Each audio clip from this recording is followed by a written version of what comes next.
I guess if I was going to describe today, it's in two different parts.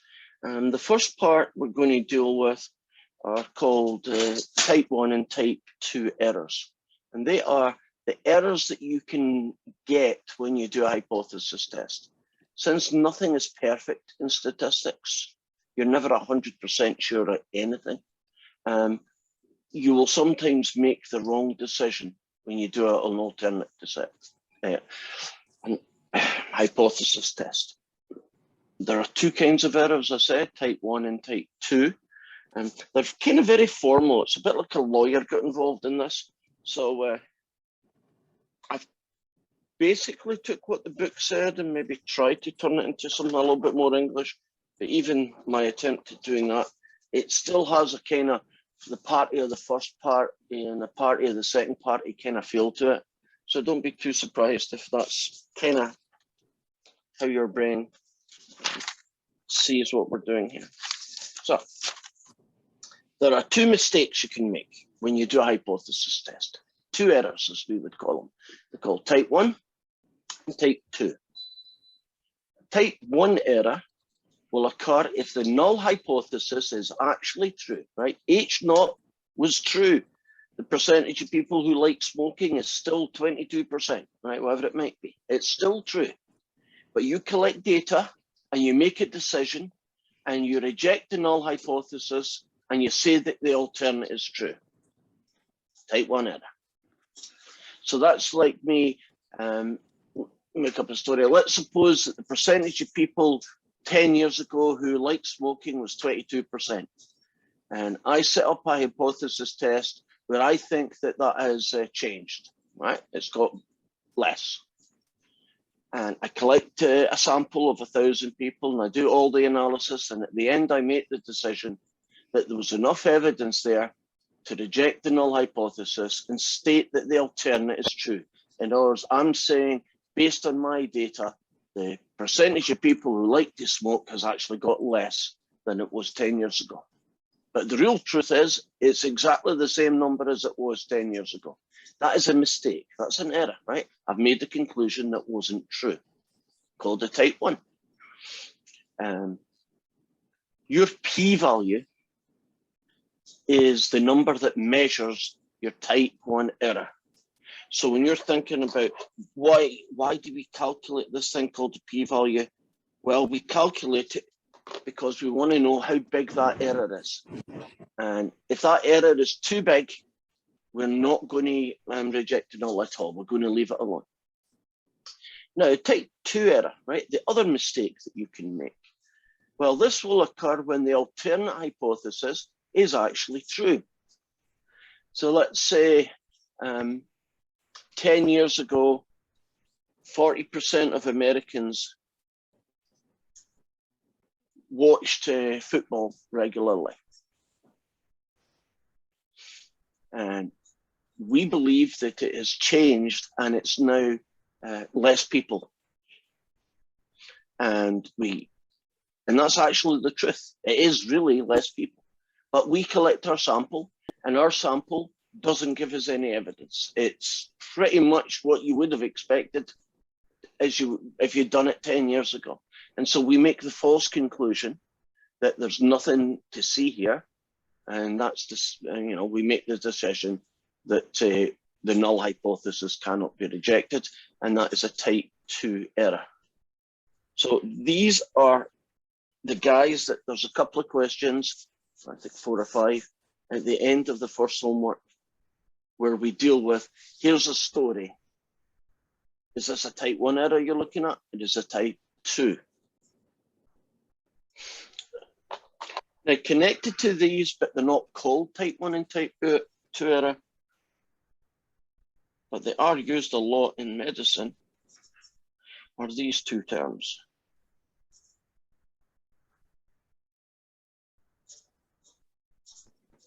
They're analogous to these types of error. Okay. If you went into the doctors and you thought you might have COVID, and so he gave you a test, what would a false positive be like? What would that be? The test would say you have it, but you actually don't. Yep. Would you agree that's an error? Now, you could set that up in terms of a null and alternate, and you could match it to either one. It depends how you phrase it, whether you want to call it a type 1 or a type 2. So it's not a straight transfer, you know. But it's an error, right? You say you've got COVID and you don't. And what would a false negative be in that story then? Says you don't have COVID, but you actually do. Right. Now, very often, these two errors, the type 1 and the type 2, these two errors should be small, right? You would be a bit surprised if you took a test and it was only 80% effective, right? Because that would mean that 20% of the time they screwed up. That's not a very good test. But very often, one type of error is more serious than the other. So if we were doing the COVID test, a false positive, right, said that you had COVID when you didn't. Would you agree, although that's not a good mistake, it's also not a dangerous mistake, right? You would go and self-isolate for 5 days and maybe get, you know, a little bit depressed because you think, well, when is it going to be over? I don't feel anything wrong, but, you know, obviously I've got it. Well, that's what you would believe. So that one, it's not that bad an error. Would you agree a false negative would be a worse error? Where?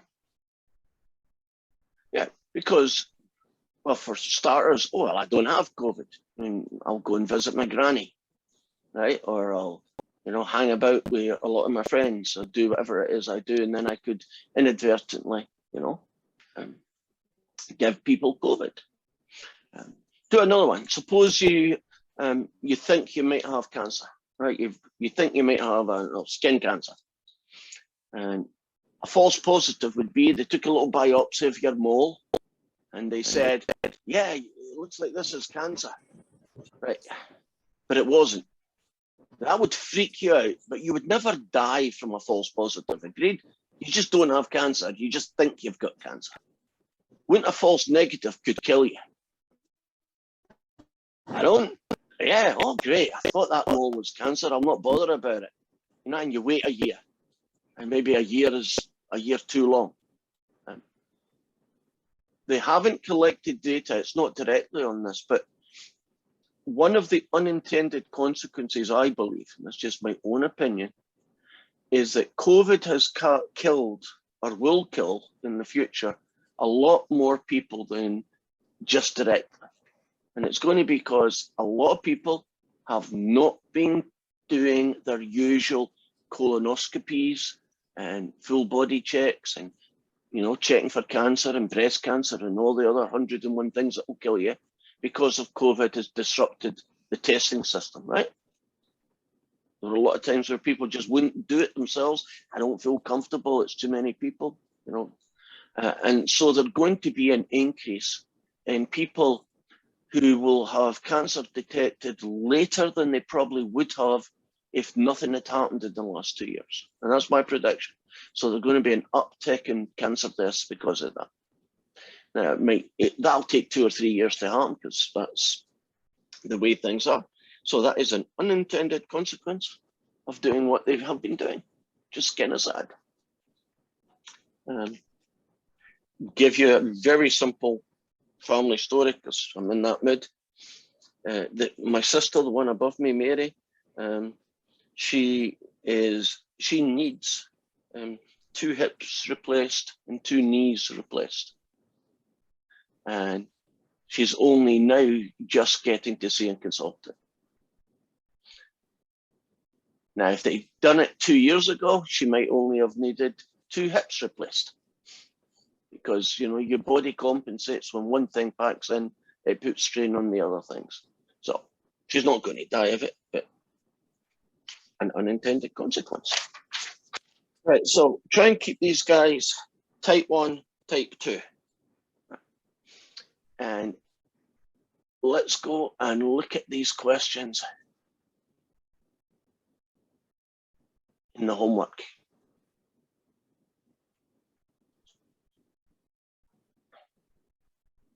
Right, I got someone wanting to get in here. There we go. Right, now we've just done the false positive one, so I'll skip by that one. So here is a hypothesis test. A medical insurance company wants to know whether the proportion of its customers who require hospital stay during the year will decrease if you provide coverage of certain types of alternative medicine. That could be things like teledoc, you know, it's a big thing now. You can actually contact by phone or by computer a nurse or a doctor, and you tell them their symptoms and they tell you, yeah, that's just the flu, don't worry about it, or yeah, you probably should do this or that. You know, telemedicine, it's a big thing. It's probably going to stay now. And the reason it's going to stay is insurance companies have found that it's effective. In other words, it catches things early and it saves you having more serious consequences later.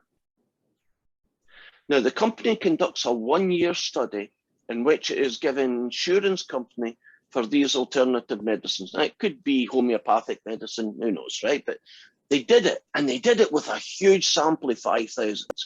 So that's probably a good sign that they were serious and that if they get anything out of it, it's going to be good data. Using the data from this study, the company tests the following hypothesis about the effect. The null hypothesis is nothing to see here. Right? It's going to be, you know, the same as it was. Right? People still go to hospital in the same percentage. Or the alternate is fewer other patients. So can you imagine maybe only 2% of the people on insurance end up in the hospital, right, in any given year. And they think if they do this telemedicine stuff, it might be less than 2% now, right? Maybe 1.5%. That's what they're hoping. Now, if the null hypothesis is rejected, that means you believe this is true, right? The company will offer this type of coverage in the future because it's going to save them money, right? You know, preventative care is, in the long term, a much more efficient way of doing medicine. Because if you can stop people getting really ill, doesn't it save you a lot of money because they don't end up in intensive care? So I can imagine that being true. So a type 1 error in this story. Now, a type 1 error means that this is true, right? But the evidence says that that's your decision, right? So a type 1 error is that this telemedicine has no real effect, right? But you collected data and you just got, you know, randomness of the data. You got it the other way around. So we have 4 choices here. Which one of them is your type 1 error?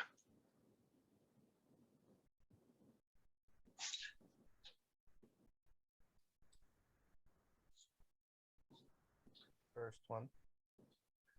Okay, here a first one. Let's read it through. A type 1 error would be made if the company believes that proportion requiring a hospital stay will decrease, but in fact it will not. Right? Now, what's the consequence of that? Nothing serious, would you agree? Nothing changed medically. So I wouldn't be, I mean, I don't, you know, the company wouldn't mind it, wouldn't like it, but you might say, well, I can actually go online and check my doctor to see if that mole looks bad. Explain what a type 2 error would be. Right? Now, a type 2 error basically means this is true, but you decide that. Okay. So which of those 4 then would be a type 2 error? The third one. So a type 2 error would be made if the company believes that the proportion requiring a hospital stay will not decrease, but in fact will it do. Right, now, the consequence of that error would be more, you know, the same number of people end up in hospital, but you could have reduced it, couldn't you? If you'd stuck to your guns and used it. Right, and here they have a whole sentence where you talk about what would the alternate things be like, you know, what would the consequences be? and it's a matter of, right, well, let's take this one. Which type of error would be the more serious? Well, I would think that 2 would be the more serious, right? You could have actually reduced the number when you didn't. And carrying on then. There is a whole load of reading in this. This feels to me like a geography or, don't know, social science class. But here goes. The article Boston Scientific Stent Study Flawed described a research study conducted by the Boston Scientific Corporation. And this company developed a new heart stent to be used to treat arteries blocked by heart disease. I believe it's like a little umbrella that kind of opens and pushes the, the artery out a little bit to have free flow. It's kind of like that, right? It's like a balloon or something. The new stent called the Liberté was made of thinner metal than the heart stent currently used, including a stent called the Express that was also made by them. Because the new stent is made from thinner metal, the manufacturer thought it would be easier for doctors to direct through the patient's artery to get to the blockage. Oh, so it's not so much an umbrella, it's like a little tube, right? The artery's cushioned down, you stick the little tube and it keeps it open. Okay. One type of problem that can sometimes occur when you do a stent is put into place is that the artery becomes blocked again. Oh. So you fix that bit and then 2 inches in front, it blocks up again. In order to obtain approval to manufacture and sell this stent, they went to the FDA and they had to provide evidence that the proportion of patients who receive this stent who will then experience a reblocked artery will be less than 10%. The proportion of 0.1 was determined by the FDA, and that's it. Okay, well, I got the story. Let P represent the proportion of patients who receive this stent who will end up with an experience of blocked artery. So, which of the following are the correct null and alternate? Right, so in this story, it's that, and don't they want to prove it's less? So all that reading was so I could put one blinking dot down. Now, there are 2 kinds of error going on here. Let's see what happens in part B. Suppose the hypothesis test for one proportion is carried out based on a random sample. And we got this thing we talked about on Friday called the p-value. And the p-value was 0.02. And the significance alpha was 5%. In this situation, if the conclusion is wrong, then what kind of error? So I don't even need to be told these. If the conclusion is wrong, what type of error have I made? A type 1 or a type 2? So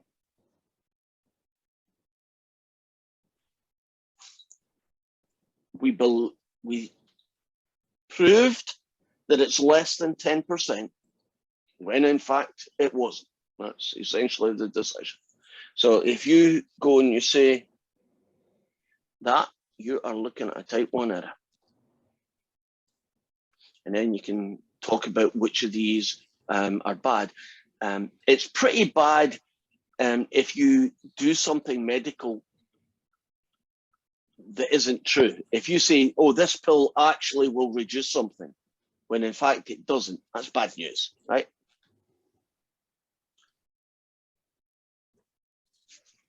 We'll only get a couple more to do. DNA testing is not 100% accurate. It's not. Thought it was almost. Unfortunately, oh yeah, I've done that. Do you know the DNA ones where you swab your mouth and they tell you you're 12% French? Okay, they're not talking about a real DNA at a murder site. You know, the one where they get the DNA and they get the guy and they say, look, they match. Right, that normally puts you in jail, right? That's how almost perfect that kind of DNA is. But this is your ancestry ones, right? So I can imagine them not being that accurate. That makes sense. Now, claims that their results are 92% accurate. So if they say that you're 17% French, 92% of the time you're 17% French, right? Or whatever. And the alternate is that they're exaggerating it, right? So it's less than. What is a type 1 error, right? A type 1 error is that you say this is true when it actually isn't, right? So it concludes that DNA trace is less than that when in fact it is 90%. Yeah. I'll leave you with these ones. They're pretty much the same story.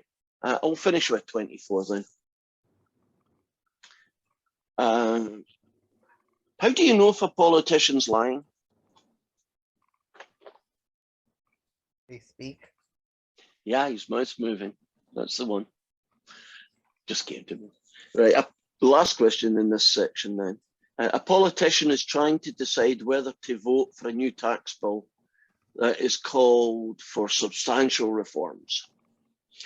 A random sample of voters in the district led him to believe, right, the alternate hypothesis. In other words, he took a random sample and more than 50% says, yes, we are in favor of this new tax bill with all the special reforms that it's going to do.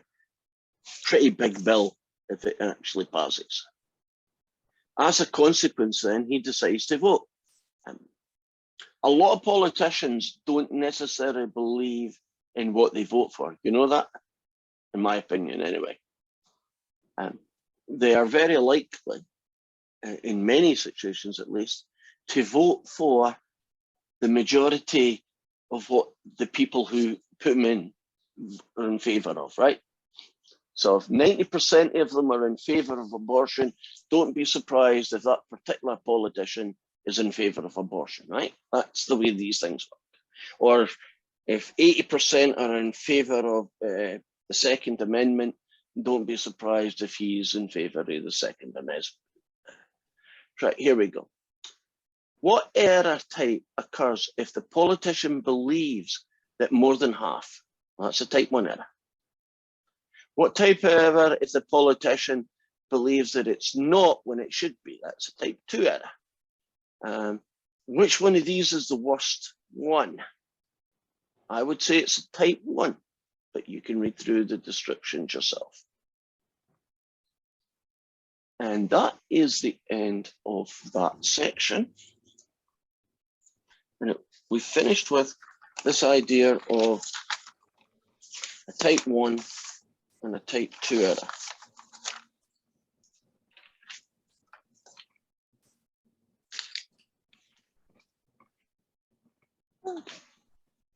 Stop this for a second and move on to the next section, which is 12b.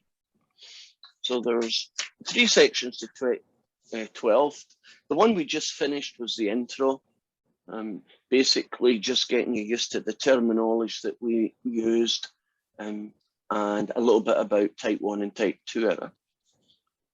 Now we're going to move and get a little bit more into the number crunching, and here goes. A null hypothesis can be phrased in all sorts of ways. Here's just 3 of them. None to see here, right? The null hypothesis, it's the same now as it was 20 years ago, right? None's changed, right? It's the same value, right? Different ways of saying it. But the null hypothesis always has this form. P equals a decimal, right? P naught is called the null value. So examples would be P equals 0.3, right? 20 years ago, 30% of people smoked. 20 years ago, 50% were in favor of abortion. Right? 4 years ago, the percentage of people who like Pepsi was this number, right? Their favorite drink was Pepsi, whatever it is, right? It's always in equals, right? This is you set up this idea. This is the truth. And then you go look for evidence to see if you can knock it down and replace it by something else. So you have 3 versions. The alternate hypothesis. things are different in some way, right? It's not 30% anymore. It's got bigger, it's got less. That would look like this. P is 30, now it's not. We don't know what it is, but we know it's not 0.3, right? So that's a two-tailed test.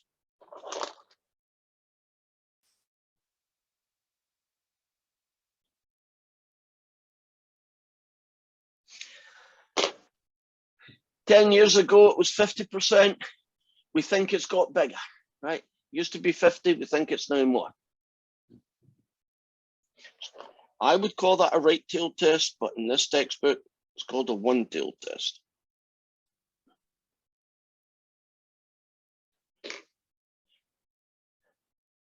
We think, 12.3% used to like Pepsi 5 years ago.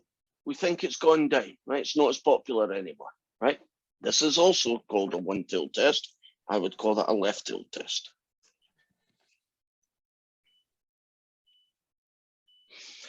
That's what a hypothesis test tends to start with, doesn't it? You have a null hypothesis. This is what it used to be. And then an alternate, I'm trying to prove something. I'm trying to prove that it's changed, that it's got bigger, or that it's got less. And the way the English language is, you have to read the thing, because sometimes the way they phrase it is a little bit back to front. And you have to kind of figure out what the heck they're talking about sometimes. But that's the gist of that. So I'm going to, if you can bear with me for a few moments, I'm going to set up the next set. Where are you hiding?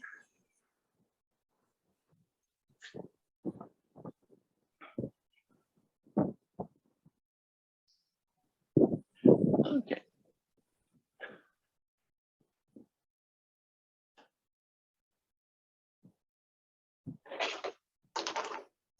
So we need to be able to calculate some things to get to a very key guy. All hypothesis tests all lead to this thing, finding what's called the p-value. Because that number is going to decide whether we keep this one or we prove that one. And the p-value, before we can do the p-value at least, we have to find other things first. And we have to find p hat, which is the sample proportion.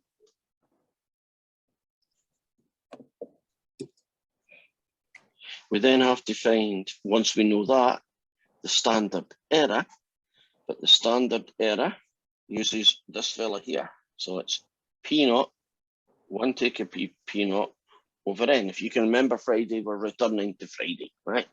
Same stuff. Now, once you know that one and that one, you then get a guy called the z-score. And, it's data taken with the mean over standard deviation is the general version. But in this one, it's p hat, take away p naught. By the way, this number here is p naught, right, 0.3. And it's going to be over the standard error. Right. And once you got to z-score, then you'll be able to find the p-value. And the p-value, I'd written it, I'll check it now, depends on which one of these three situations that you've got. So if your story looks like this top one,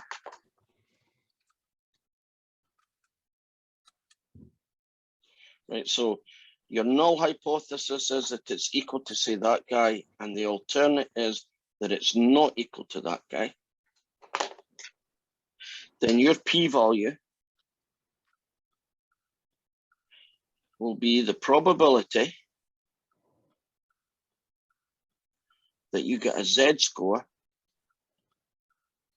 between two numbers. And these two dotted, I'm just putting these guys in here as little dotted lines. And the problem I've got is that it's called the z-score, right? and this is called Z. And if I try and write Z score here and here, it's going to look kind of messy.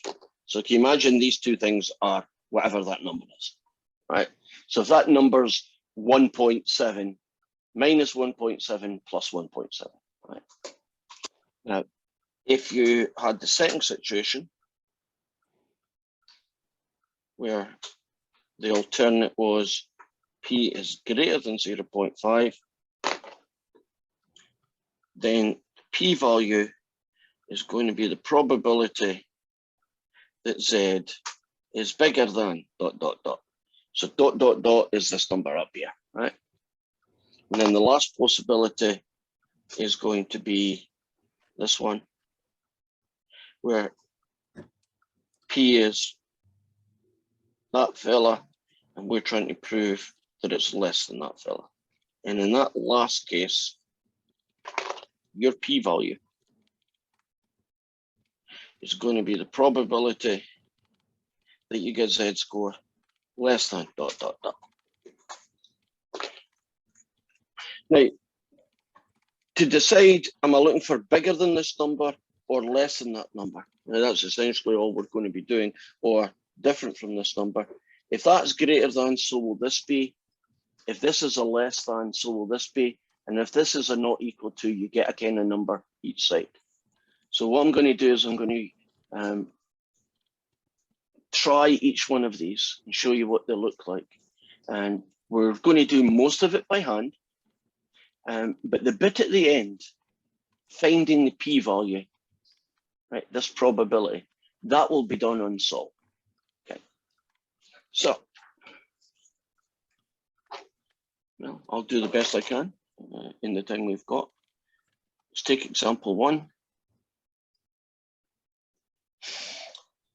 We've got a null hypothesis that the percentage of people who smoked cigarettes 20 years ago was 30%. And our alternate is that we're pretty sure that it's different, right? It's changed. And so we went out there and we got a sample, 200 people. And we found out that out of that 200, what's 0.360? 57 of them. Can I have 2 number 4s and some ketchup? Okay, I'm going to do something here. Yeah. Small and with ketchup, or with bottled water.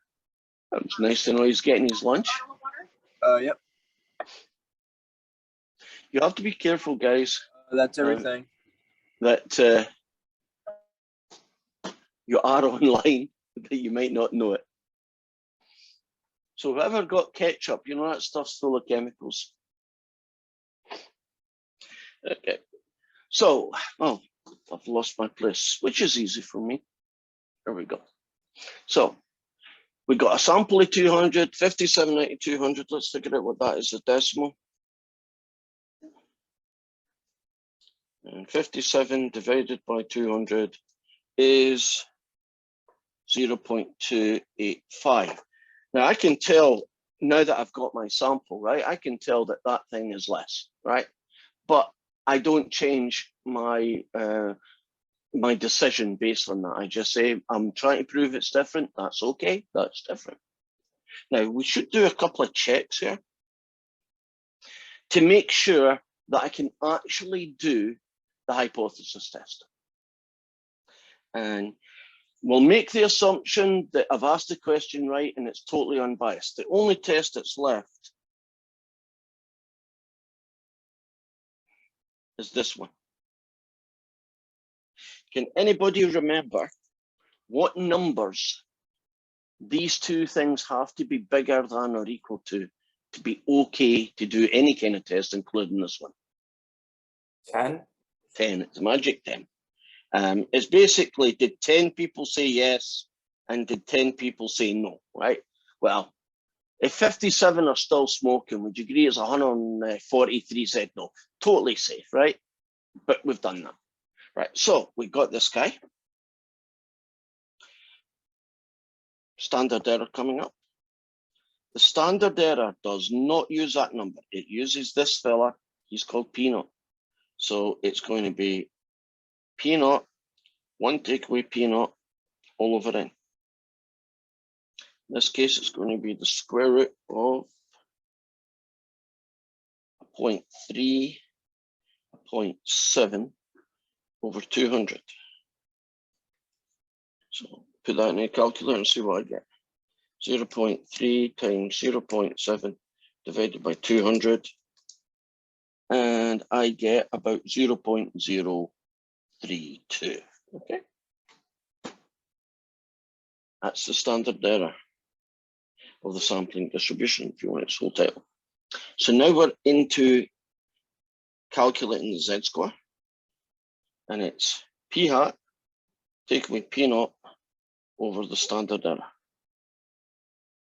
And in this case, it's 0.285 take away 0.3 divided by 0.032.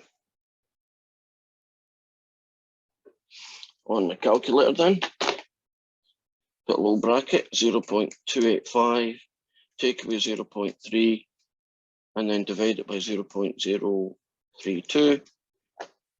And the answer I get here is negative 0.469. Now, everything from there to there is done by hand. We are after the p-value, right? That's where we're stopping right now, the p-value. So in this case, the p-value is going to be the probability that you get a z-score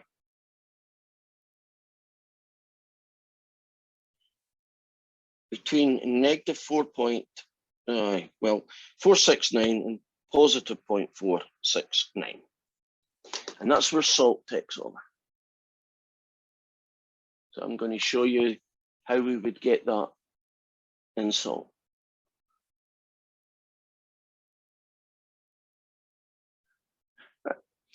So you click on salt, you make sure that you're in the distribution calculation. Here we go here. The mean is 0 and the standard deviation is 1 because we're doing z-scores. And z-scores, that's what the mean and standard deviation are. And I want to do a both tail guy, right? So we're looking for a, what was the number? 469. So on this side, 0.469, and on this side, positive 0.469. And the answer is a really boring 0.64 roughly.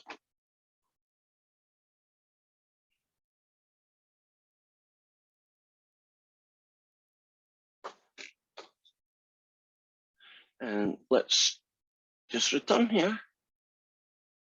And I'm pretty disappointed by that result, because basically doesn't that mean that's pretty likely to happen just by randomness, right? There's nothing to see here.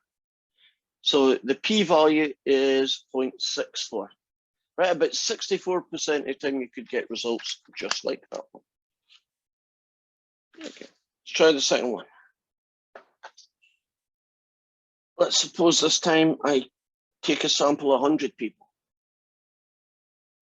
And out of this 100, I get 57 of them, right? So 0.57.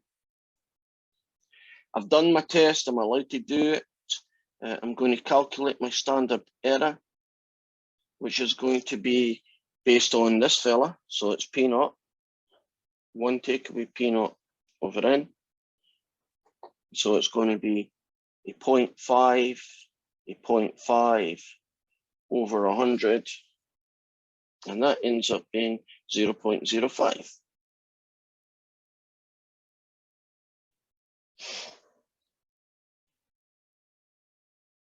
My z-score is p hat take away p naught over n, which is 0.57. Take away that guy, 0.5 over 0.05. Let's see what our p hat, our z-score looks like. 0.57, take away 0.5, divided by 0.05, and the answer I get is 1.4. Now, when you're doing this type of hypothesis test, your p-value is a probability that you get a z-score bigger than that.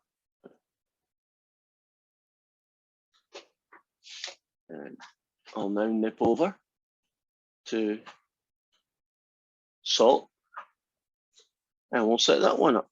Right, I want bigger than, so there's a right tail, and I want it to be bigger than 1.4. And the answer I get is 0.081.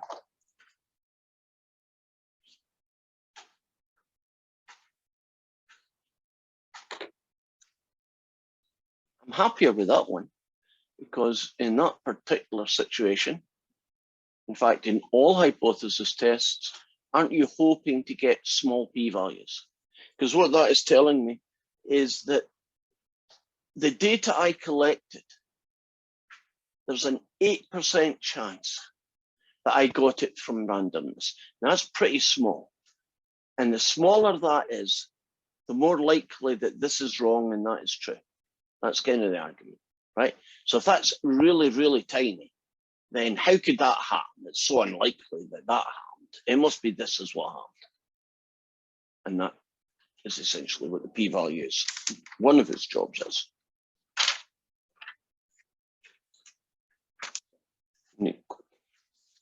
Going to make, yes, I am good. And for the final one, which is this horrible story, can't even remember what my story was. Oh, Pepsi. People, that was the percentage who liked Pepsi 2 years ago, and I think it's gone down.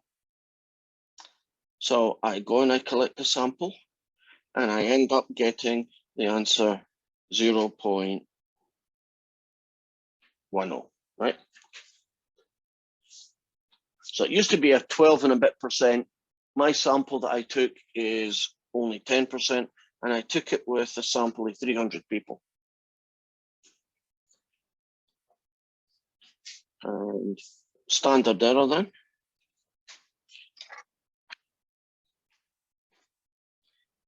It's, oh, almost did a mistake there. The standard error is P naught, 1 take away P naught over N. So it's going to be 0.12345. 1 take away that is 0.87655. And the whole thing is divided by 300.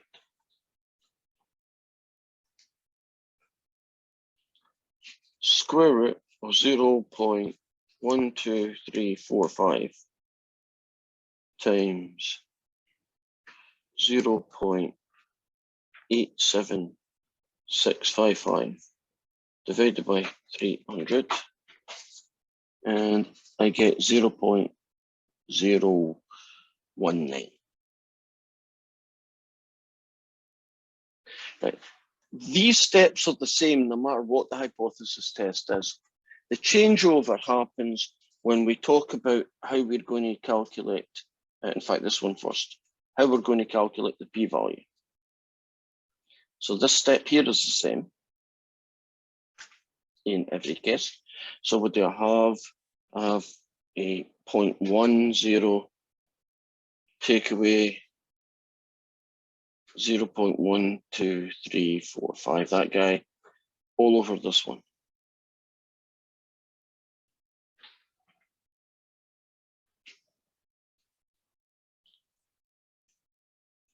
So I do a little bracket, 0.1, take away 0.12345, divided by 0.019, and the answer I get is negative 1.23. And now we get to the p-value.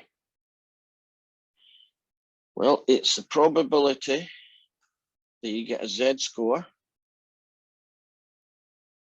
less than, because this is a less than, that number. So we'll back to salt. And we should be able to finish this bang on time. So you want to find a less than. So you want to go a left tail, right? You want to find less than. And the number is negative 1.23. And the p-value that you get out of it is that guy there. So that's 0.11 roughly.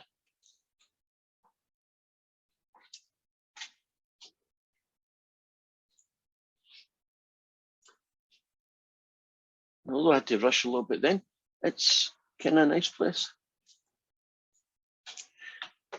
Those three examples are every hypothesis test in the universe that deals with one proportion. Right? Can you prove it's changed? Can you prove it's got bigger? Can you prove it's got less? And all these steps up to here are the same steps, aren't they? Same calculations, you get the numbers from the same place, you do the same thing. It's only when you come to calculating the p-value that you have to do a bigger or less than situation, a greater than situation, or a less than situation. And less than, greater than, or two-sided, right? Two-tailed. Any questions? I'm getting better at this. 8:50 on the dot. Last name, bye-bye. I'll hang up.